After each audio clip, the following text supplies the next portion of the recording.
One of the best things about Tower of God is that strength actually has structure. This isn't a series where random characters just show up and everyone magically knows they are dangerous. The tower has an actual ranking system, a system so important that it basically controls status, politics, influence and fear itself. Because in Tower of God, being strong isn't enough. That's why the title of Ranker carries so much weight in the story. And today I want to break down every known rank in Tower of God. But first I have to explain what a rank even is and the difference between the ranks. Before I talk about the rankings themselves, I need to explain the foundation of the entire system. A ranker is someone who successfully climbed the tower and reached the 134th floor and passed the test to become a ranker. That's it. If you make it to floor 134, you officially become a ranker and receive a ranking issued by the Ranking Administration Office. What's important is that these rankings are not entirely based on strength. That's actually one of the biggest misconceptions in the fandom. A character can be weaker than another character while still having a higher rank. That is because strength is just one of many aspects which the Ranking Administration Office takes into consideration when evaluating a person's rank. Now, there are technically four categories of rankers. The first and most basic tier are just known as rankers, and this group encapsulates all the others as well. There are roughly 100,000 rankers in the tower. The second group are advanced rankers. They are the top 10% of rankers, meaning there are roughly 10,000 advanced rankers. And as of recording of this video, we've only ever met roughly 10 of them. And the third group are the top 1% of all rankers. They are known as high rankers. There are around 1,000 high rankers in total. High rankers are often described as gods among gods. And the last group are known as blue holes. A blue hole is a term for a high ranker who has been inactive for so long that no one knows whether they are dead or alive. Anyway, out of all 100,000 rankers, we know around 130 of them, meaning we haven't even seen 1% of all rankers. And out of these 130, we only know the rank of 25 characters, so I will have to jump around a lot. Also a disclaimer, most of these rankings come from old blog posts from SIU, so keep in mind that they might not be entirely accurate anymore. First up is a member of Calavan's squad. His name is Dorian Frog, and you might remember him from the Last Station arc, as he was the guy who stopped the Hell Train. He ranks somewhere in the lower half of high rankers, as SIU mentioned in a blog post that his rank is lower than that of Ha Yuri Jahad. Speaking of which, Yuri is our next entrant, and as a member of the Ha family and the Princess of Jahad with 2 of the 13-month weapons, it should not come as a surprise that she ranks fairly high. She ranks somewhere in the top 500 high rankers, despite her young age. Next we have Evankhel, who used to be much higher on the list. As the ruler of the second floor and the power of an ancient one, she was once at rank 60, but lost that position after being fired from her role as a ruler. As the advanced ranker Lopobio Didiano said, you know, the guy who had a giant lemur that threw its feces to attack. I swear, sometimes I forget how weird Tower of God can be. Anyway, he mentioned that Evankhel dropped out of the top 100 high rankers. As Evankhel mentioned in chapter 56 of season 3, if a high ranker in the top 300 can't defeat someone else in the top 300, then their rank will never increase. Because of this, I think it's safe to assume that Evankhel is now ranked somewhere between the top 101 to 300 high rankers. Especially because of our next entry, who thought her rank would increase after she succeeded to take down Evankhel. Lopobia Lifaf is ranked 278th in the tower. Lifaf is a sniper type spear bearer who can only fire 2 shots of a super powerful bullet per day. This is a special contract that she made with an administrator. And with this contract, Lifaf will get 2 powerful bullets that are strong enough to kill a top 300 high ranker in a single shot. After seeing Evankhel fall from her shot, Lifaf thought Evankhel was already dead. She was crying happily because she thought she succeeded in taking down a higher ranked high ranker, which would have meant she would gain a new rank. Okay, the first character on this list to crack the top 100 is none other than Yuri Jahard's personal guide and the chief guide of Jahard's empire, Evan Edrock. Evan is the prime example of how strength is not the only way to climb the ranks. His rank comes from his position as the chief guide of Jahard's empire, as well as being from the Silver Dwarf species, which is said to be a higher and more ancient species than even the 10 great families, whatever that means. Next we have Khun Marshani Jahard and Jinsung Ha, who both rank somewhere within the top 100 high rankers. Marshani is one of the most well-known princesses and also the wielder of one of the 13-month weapons, the Yellow Mei. She loves chaos and large-scale conflicts and thinks the tower has become boring. Now we get to the absolute legend known as Jinsung Ha, one of the most feared martial artists in the tower. Jinsung Ha's love was sold to a member of a branch of the Ha family. In a fit of rage, he annihilated the entire branch and was given the nickname Slaughterer of the Ha family as a result. After this, he joined FUCK and became the martial arts teacher for their slayers. Now we will have to jump a bit again, as the next known rank sits at rank 36 and is yet another legendary princess of Jahard, Arie Hagifon Jahard. I definitely pronounced that wrong. She is one of only 2 people ever to successfully complete Arie Hon's special test on the 100th floor. That accomplishment alone earned her a place among the tower's most respected princesses, but she's also a member of the Arie family, who are considered the strongest of the 10 families. She is also heavily speculated to be the princess who defeated White before he fled to the Hell Train and split himself. However, I would like to mention that there is a high possibility that Arie Hagifon Jahard no longer exists, and that her lore might be fused with another Arie princess, whom I will talk about in a bit. But next up we have our first family head, and also the most gorgeous woman in the tower, not named Hua Yun. At rank 17 we have Irang Yon. As a family head, Irang is a monstrously powerful being and is considered a living god in the tower. According to ancient history, Irang had received 2 types of special flames. These 2 special flames are known as the Prime Evil Flames. One flame that is capable of burning anything, and one flame that is capable of saving anything.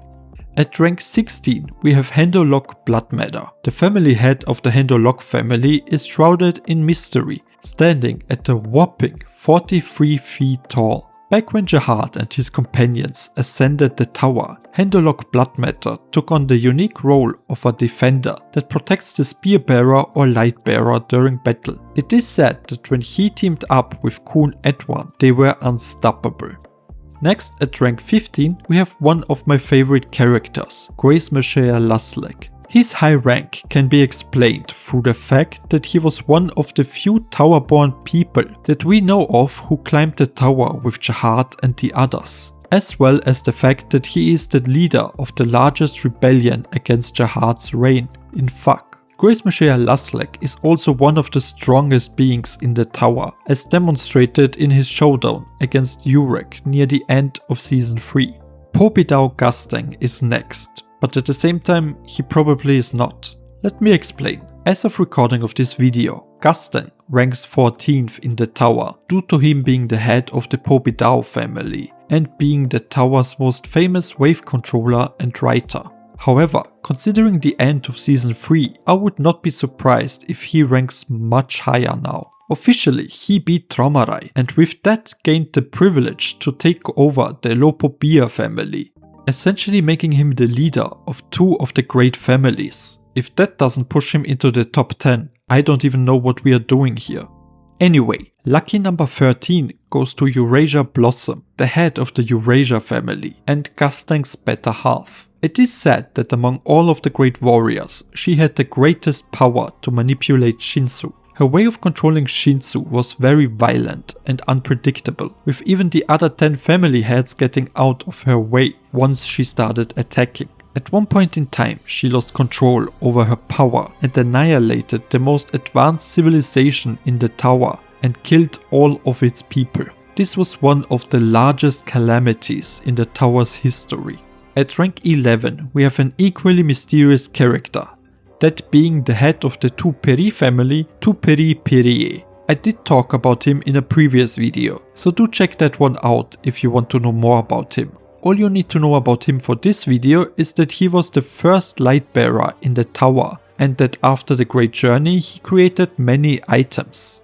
Starting the top 10 is the head of the Ha family, Ha Yurin. She was the first person to hold the scout position in the tower. The Ha family is also considered one of the top 3 families in the tower, along with the Arie and Kun families. Ha Yurin is said to have a very aggressive and bold personality, so among the great warriors she would often be the first to fight in the front lines of battle. And it is said that she was the first to use Shinsu to strengthen one's body in battle.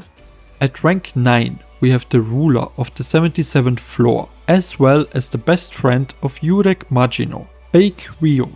It is said that he is the most gifted wave controller in the tower's history. His high position stems from the fact that he is the head of Wolhaik Song, an organization with enough influence and power to rival the 10 great families. In the last chapter of the Yurek Magino spin-off, it was revealed by Kun Edwan that Baek Ryun possesses a power that threatens the family heads and the tower as a whole. At joint rank 7 we have the last tower-born rankers on this list, which makes them the highest ranked non-irregulars in the tower, as well as 2 princesses of Jahat, in Eurasia Ain Jahat and Princess Arie Adori Jahat. Ain Jahat is the daughter of 2 family heads, Eurasia Blossom and Popidao Gustang. Ain's incredible power and abilities were quickly acknowledged and she was bestowed 2 weapons of the 13-month series, the Colorless December and the White February. Everyone assumed that she would gather all the 13-month weapons and end the competition between the princesses of Jahat. However, when she found out the truth behind the competition, the Jahat Empire ordered her capture. What followed would from then on be referred to as the Eurasia Ain Jahat incident. As countless rankers and other princesses were sent to capture her, 2 princesses were killed during this incident. There's also rumors that even King Jahat himself had to interfere. Even Ain couldn't defeat all the countless waves of rankers that were sent after her, and eventually Ain was captured and sealed away, together with her weapon, the Colorless December.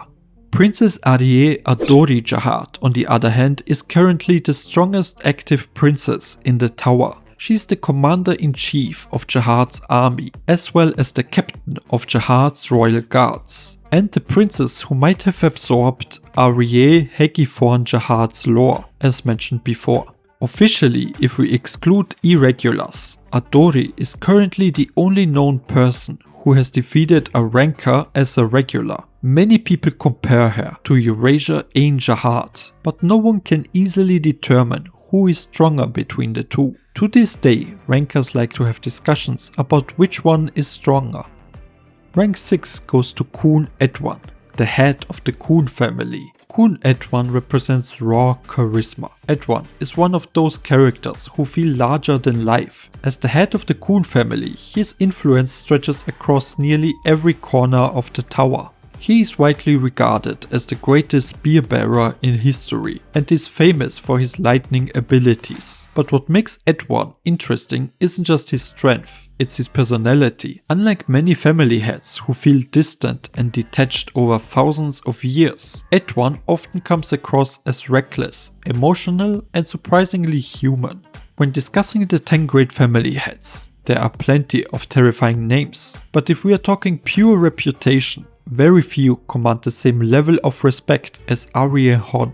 Arie Hon isn't simply the head of the Arie family. He is the reason the Arie family became one of the most feared bloodlines in the tower. For thousands of years, his swordsmanship has been treated almost like a supernatural force. The Arie style is considered one of the deadliest combat techniques ever created, and only the chosen descendants of the Arie family benefits from the foundation he built. What's especially crazy is that even among the family heads, Ariehon has a reputation for overwhelming combat ability. For most people, Ariehon isn't simply a family head, he is the pinnacle of what a swordsman should aspire to become. His influence extends beyond battle as well. He is famously associated with the 100 floor test. He is famous for offering a special test to the regulars that have reached this milestone with an extraordinary reward. But the level of difficulty is so high that most of the regulars don't even dare to take them. To date, only 2 people are known to have passed his test.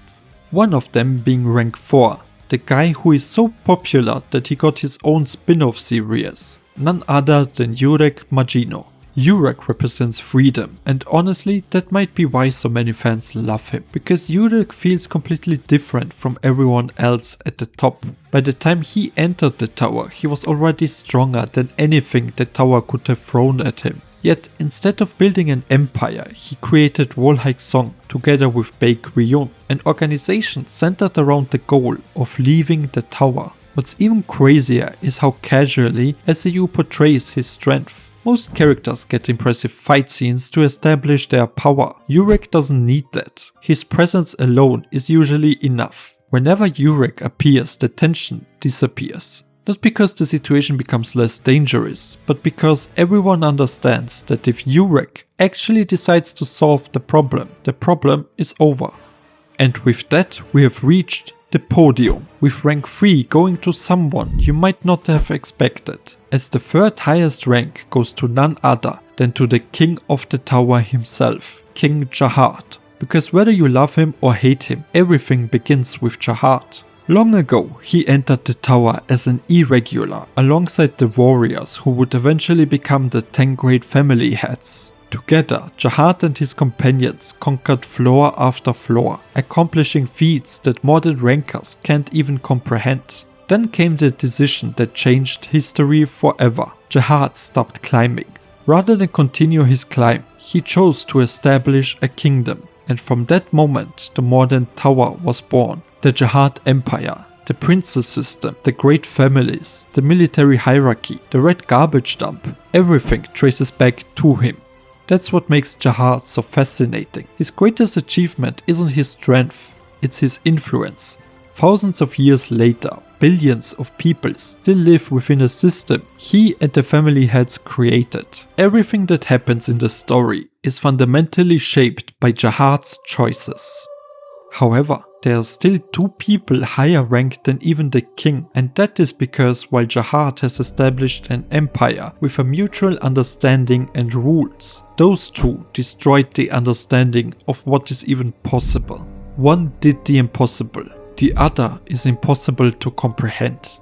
Starting with rank 2, Enryu. Enryu's ranking comes from something very specific. He achieved the impossible. For thousands of years, administrators were considered untouchable, something greater than rankers or even kings. Administrators control the very laws of a floor and regulate the Shinsu there. They exist as fundamental parts of the tower itself. Nobody thought they could be defeated. Then Enryu arrived at the floor of death, and everything changed. According to legend, he appeared surrounded by an ocean of red Shinsu. He immediately declared that those who believed in the false king would die, before unleashing a barrage of red Shinsu arrows on the land. The administrator of that floor responded, and what followed became the most famous battle in the tower's history. Because despite the administrator's power to control the Shinsu of that floor, even the administrator could not withstand Enryu's attack and was ultimately killed.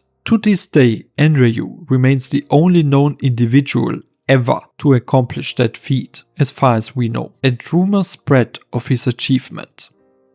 And finally, the highest rank in the tower goes to a being that was created by the darkness to defeat the light. A being that cannot be comprehended by mere mortals. Phantaminum.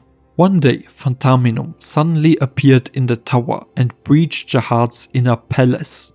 massacring many royals, all of whom were high-level rankers. He successfully broke all lines of defense and ultimately confronted Jahad, but vanished without a fight. Despite being recorded in only a single battle, Phantaminum was quickly regarded as the most powerful entity in the entire tower. In fact, Phantaminum was so abnormal that the Ranking Administration Office reportedly argued over whether it was even possible to assign him a rank. However, everyone agreed his immense strength alone was overwhelming, so he was given the nickname the Riddle, as well as the highest rank in the tower. What makes the rankings in Tower of God so fascinating isn't just that they tell us who's important, they tell the history of the tower itself, with every name on this list representing a different legend. But now I want to hear from you, which character on this list is your favorite and which legendary figure are you most excited to finally see in action? If you enjoyed this breakdown, don't forget to like the video and subscribe for more Tower of God content. As always, I'm Dennis and I want to thank you for watching. Bye!